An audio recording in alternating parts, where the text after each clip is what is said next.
कैसी हो आप सभी? मज़े में ही होंगे अवश्य ही। आज हम बात करने वाले हैं आंतरिक सोच के विषय में। तो एआई और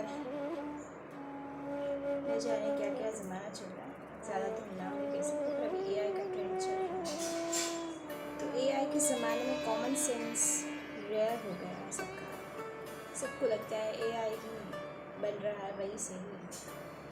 तर्क चालू हो जाते हैं एआई को देख करके कि सही में तो यही नहीं है, सचमुच में तो ये नहीं चल रहा है, आखिर लोगों ने एआई वीडियो क्यों बना दी है। तो ऐसे एआई के ज़माने में आपके भीतर आंतरिक सोच का होना बहुत ही महत्वपूर्ण है, क्योंकि तर्क से दिमाग ही खराब हुआ है और बहुतों का हो भी गया है।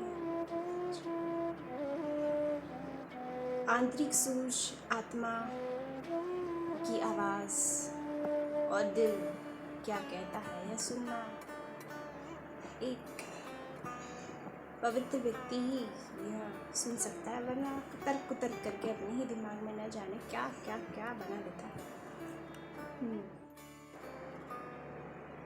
तो ऐसे में एआई के ज़माने में आंतरिक सोच तो बहुत ही आवश्यक है। तकनीकी तौर पर भी जाना जा सकता है, लेकिन एक आध्यात्मिक व्यक्ति होने के नाते आपके भीतर आध्यात्मिक सोच होना बहुत ही आवश्यक है। और ऐसे में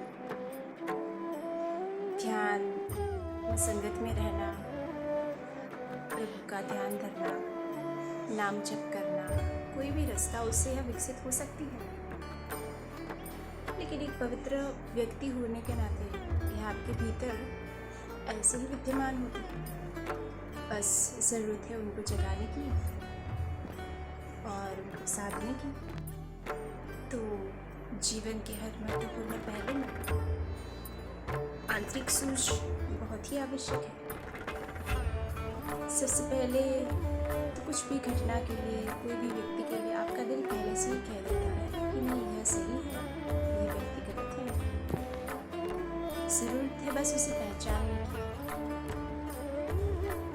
और यदि आपका दिल कहता है कि नहीं, यही सही दोस्त है हमारे लिए, यही जीवन साथी भी सही है, यह गुरु भी सही है, फिर तर्क करके बार बार ही उनको मोड़ मरोड़ करके तराशों के, न जाने कितने तराजुओं पर उनको बैठाओगे कि वे सही व्यक्ति है कि भी नहीं। जीवन साथी के चुनाव में भी लोग इतना देखते हैं, कुछ लोग अपना फ़ायदा ही देखते हैं कि मेरा इसमें क्या फ़ायदा है। दोस्तों में भी ऐसा देखते हैं, तर्क लगाते हैं। हालांकि शिष्य को गुरु ही चुनते हैं, गुरु ही शिष्य का चुनाव करते हैं। लेकिन फिर जब शिष्य इतना तर्क गुरु पर लगा देता है, खाली ही नहीं हो पाता, झुक ही नहीं पाता उस गुरु के सामने, अनुभूति हो रही है, सारी समस्याएं हल हो रही है, फिर भी वह झुक नहीं पाता, खालस नहीं हो पाता, तर्क लगाता रहता है। ऐसे में आंतरिक सूझ ही आपको मार्गदर्शन करती है। जिनको आंतरिक सूझ है, जिनके भीतर विद्यमान है, वो लोग कभी इतना कुछ तर्क नहीं लगाएंगे, सीधा ही समर्पित हो जाएंगे।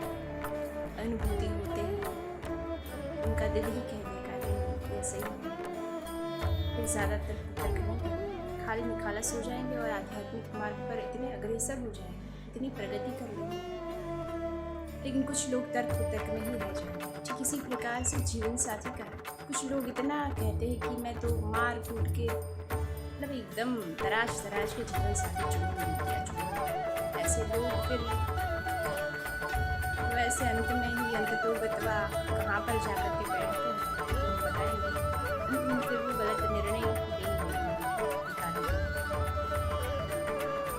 तर्क लगाओ,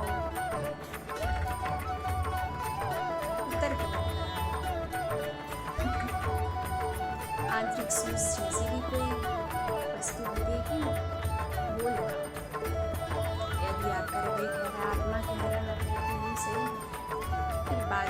से उसे जानोगे तो पहचानोगे कि नहीं, सही किया है निर्णय। सूझ ने, मेरी आंतरिक सूझ जो प्योर होती है, प्योर चीज़ है, वो डेवलप होनी चाहिए आध्यात्मिक व्यक्ति के अंदर खास करके। तो इसी तरह चुनाव करना योग्य है। और दोस्तों का भी लोग फ़ायदा ही देखते हैं कि कितना पैसे वाला दोस्त है, मुझे काम लगेगा कहीं पर भी, कि क्या मेरे को ले जाएगा घुमाने के लिए, यही सब देखते हैं। तो ऐसे पर कुदरती समान में आपके भीतर की जो प्योर सोच है वो डेवलप हो, और आपकी निर्णय क्षमता भी विकसित हो कि ज़्यादा से ज़्यादा एक आध्यात्मिक व्यक्ति होने के नाते निर्णय करने में होता है तो एकाग्रता रखना चाहिए, ज़्यादा से ज़्यादा। इससे अधिक आप दे रहे हैं तक ही ज़्यादा